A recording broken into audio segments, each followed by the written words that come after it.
Somalay haddaan kuu sawiro saakaiyo xaalka sefta cadowga oo siiban baa saaran madaxeenne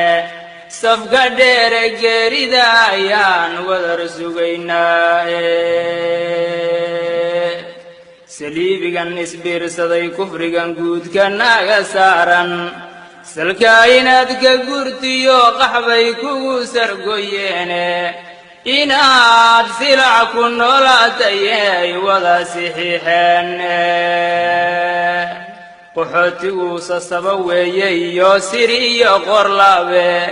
boholuhu saynsaabiyo wuxuu siriiq maleegayo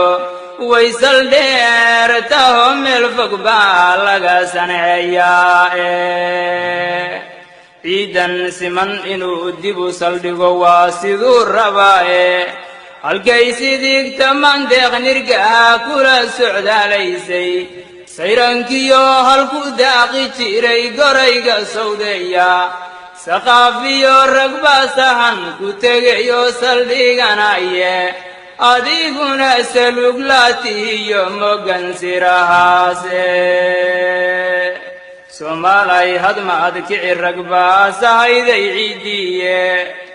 horuu cadowgu sablayday iyo seedkay jaraaye horuu cadowgu sablayday iyo seedkay jaraaye sixiixii barlin lagu galay igu surgoyeene saddex baa i maqan waaxyihii sinaan jiraaye saniyuma tallaabsado markaan saydhi gacantiiye sinuu jiif ayaan ahay midaan socod awoodayne samriye mayo jerdon dhulkiye dib u sixiixnaa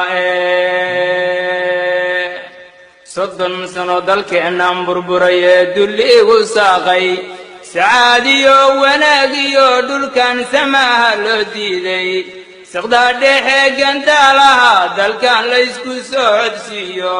sawaariiq gumaadiyo dadkan hoobiyuhu saaqay rag baa taangii silis jiidan iyo cadowyo noo soore sawaariiq tijaaba markuu gaalku naagu saaqay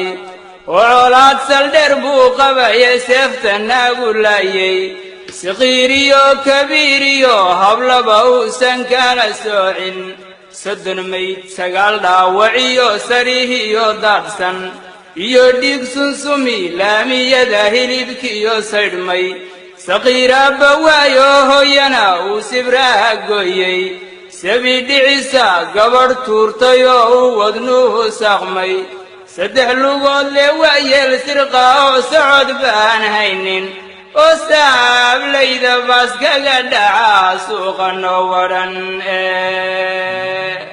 subxaanallaahi eebbo wadaa saacidaad badaane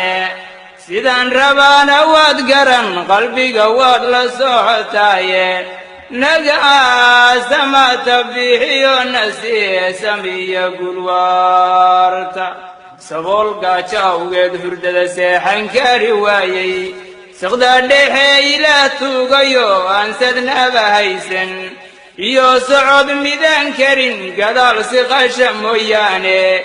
iyo dhaawac miduusan yadoy sabka kala goysay